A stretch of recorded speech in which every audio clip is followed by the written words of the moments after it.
Vamos a realizar un ejercicio de contraste de hipótesis con Hebbius. Para estudiar el comportamiento de la formación bruta de capital, vamos a utilizar como variables explicativas el valor añadido bruto, el deflactor del Producto Interior Bruto y la variable tiempo. Los datos correspondientes a estas variables se han introducido en Hebbius siguiendo las instrucciones del vídeo Estimación por mínimos cuadrados ordinarios con Hebbius.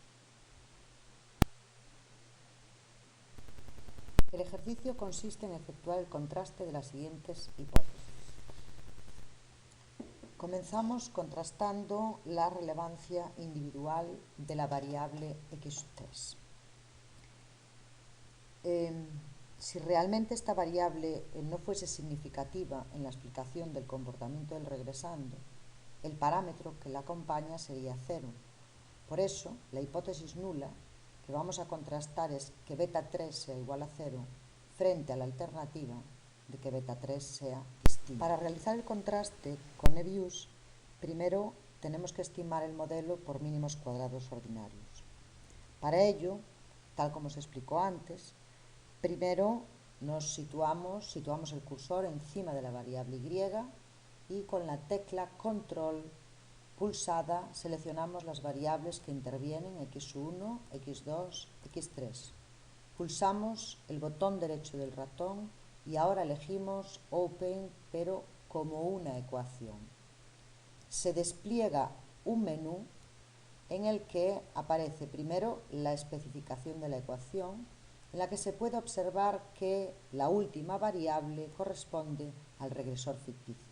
Si no queremos que esta variable aparezca en último lugar, la quitamos de aquí y la colocamos justo después de la variable endógena. Espacio.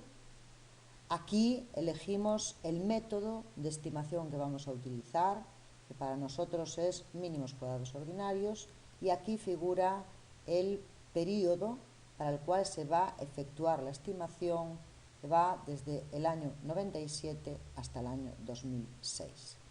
Pulsamos la tecla OK y obtenemos la salida de la estimación por mínimos cuadrados ordinarios del modelo. Para hacer el contraste, hemos de fijarnos en el valor del estadístico t, que corresponde a la fila de la variable x3 y su probabilidad asociada. Tenemos una probabilidad asociada que es mayor que 0,05, por lo tanto no podemos rechazar la hipótesis nula de que beta 3 sea igual a 0. La conclusión, por tanto, es que la variable x3, es decir, el tiempo, no se muestra relevante en la explicación del comportamiento del regresando a un nivel de significación del 5%. El segundo contraste es un contraste de nulidad de un subconjunto de parámetros. Se trata de verificar si las variables x1 y x3, actuando conjuntamente, son relevantes en la explicación del comportamiento del regresando. La hipótesis nula es beta 1 igual a beta 3 igual a 0 frente a la alternativa de que alguno de ellos fuese distinto de 0. Para efectuar este contraste es necesario utilizar el estadístico F, en el que se compara la suma de cuadrados de errores del modelo restringido con la suma de cuadrados de errores del modelo sin restricción. Para hacer este contraste vamos a utilizar el test de Wall. Para ello, lo primero que vamos a comprobar es cómo denota Hebbius a los coeficientes angulares del modelo. En la salida de la estimación por mínimos cuadrados ordinarios, pinchamos en la pestaña View y elegimos la primera opción, la representación. Aquí nos dice en primer lugar cuál es el comando que ha utilizado para efectuar la estimación por mínimos cuadrados ordinarios y a continuación en la ecuación estimada encontramos que al coeficiente angular, al primero le llama c entre paréntesis 1, al que acompaña la variable x1 le llama c entre paréntesis 2, al que acompaña la variable x2 le llama c entre paréntesis 3 y al que acompaña la variable x3 le llama C entre paréntesis 4. Por lo tanto, para hacer el contraste, volvemos a pinchar en la pestaña View y elegimos los test de los coeficientes y en concreto el test de Y. Ahora tenemos que, en el cuadro de diálogo que aparece, indicar cuál es el contraste que queremos realizar. En nuestro caso, C entre paréntesis 2 igual a C entre paréntesis 4 igual a 0. ¿Ok? Y obtenemos la salida de la estimación, del contraste de Y. El valor del estadístico F, sus grados de libertad, 2 en el numerador y 6 en el denominador, y la probabilidad asociada menor que 0,05. Por tanto, al nivel de significación del 5%, rechazamos la hipótesis nula de que beta 1 es igual a beta 3 o igual a 0. Podemos afirmar, por tanto, con un grado de confianza del 95%, que al menos actuando conjuntamente las variables x1 y x3 son relevantes en la explicación del comportamiento del. En el apartado 3 nos piden que verifiquemos que si al aumentar en una unidad el valor añadido bruto, manteniéndose constante todo lo demás, la formación bruta de capital se incrementa en 5 unidades.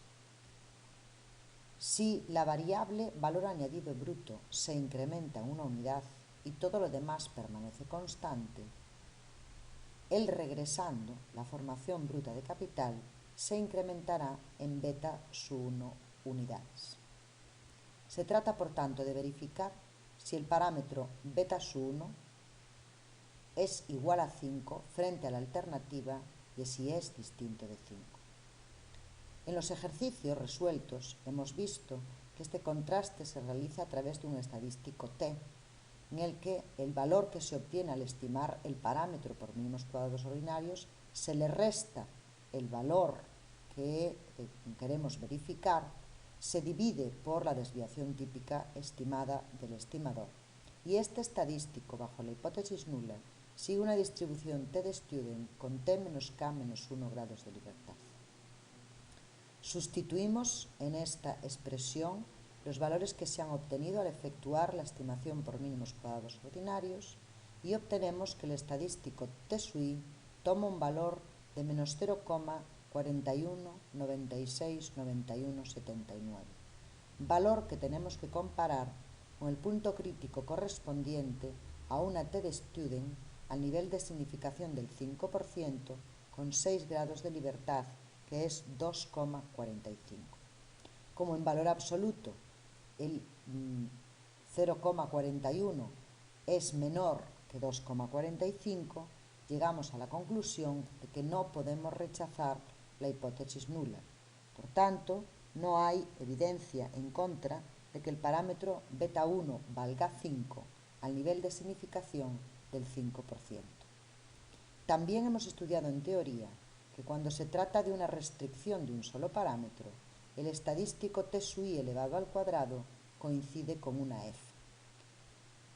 Tomamos, por tanto, el valor del estadístico T sub I, lo elevamos al cuadrado y obtenemos el valor del estadístico F 0,1761412, que es el valor que nos proporciona EBIUS con el contraste de Y, como veremos a continuación. Para hacer este contraste con EBIUS, partimos de la salida de la estimación por mínimos cuadrados ordinarios del modelo, pinchamos en la pestaña View, elegimos los test de los coeficientes y el test de Y y escribimos la hipótesis nula a contrastar, en nuestro caso C2 igual a 5. Al decir OK, aparece la salida del contraste de Y, donde podemos comprobar que el valor del estadístico F coincide con el valor de la T al cuadrado que hemos calculado anteriormente, los grados de libertad son 1 y 6, y el valor de la probabilidad asociada mayor que 0,05 nos indica que no podemos rechazar la hipótesis nula de que beta sub 1 es igual a 5, conclusión a la que habíamos llegado ya con el estadístico. El contraste que nos piden en el apartado 4 es un contraste de una combinación lineal de parámetros. Lo que nos piden es verificar si el parámetro que acompaña a la variable valor añadido bruto, que es el parámetro beta-1, es igual a menos 2 veces el parámetro que acompaña al deflactor del Producto Interior Bruto, que es beta-2. Formulamos así la hipótesis nula, beta-1 igual a menos 2 beta-2, frente a la alternativa de que la hipótesis nula sea falsa. Este contraste se efectúa a través de un estadístico F en el que se compara la suma de cuadrados de errores del modelo restringido con la suma de cuadrados de errores del modelo sin restringir. Para hacer este contraste con EViews partimos otra vez de la salida de la estimación por mínimos cuadrados ordinarios del modelo, pinchamos en la pestaña View, elegimos el test de los coeficientes, elegimos el coeficiente de igual y en el cuadro de diálogo escribimos la hipótesis a contrastar. En nuestro caso, C entre paréntesis 2 igual a menos 2 por C entre paréntesis 3. OK. Y en la salida del contraste podemos observar que la probabilidad asociada al estadístico F es superior a 0,05, por tanto concluimos que no podemos rechazar la hipótesis nula. No hay evidencia contraria a que el parámetro beta-1 sea igual a menos 2 veces el parámetro beta-2. En el apartado 5 nos piden que contrastemos la nulidad de todos los coeficientes angulares del modelo.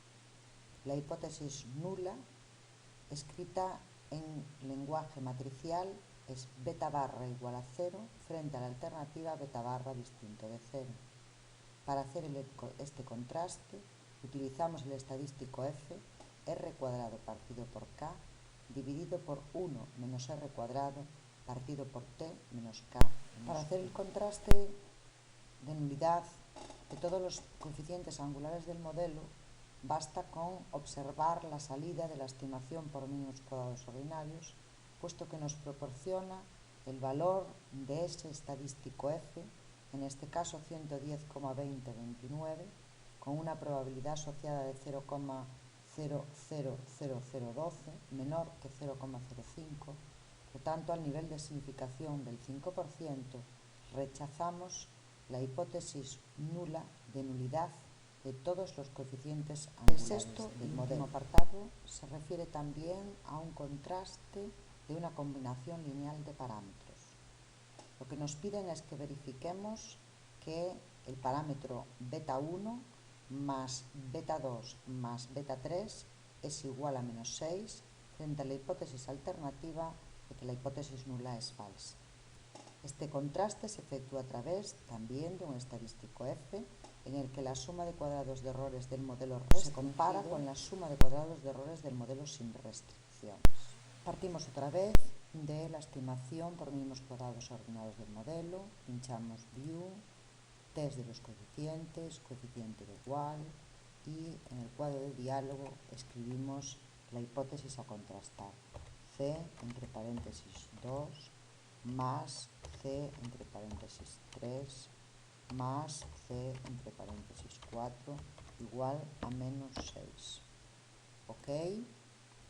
Y con la salida de este contraste observamos por la probabilidad asociada, que es mayor que 0,05, que no podemos rechazar la hipótesis nula de que la suma de los coeficientes angulares es igual a menos 6. No hay evidencia contraria al nivel de significación del 5% que la suma de los coeficientes angulares del modelo sea igual a menos 6.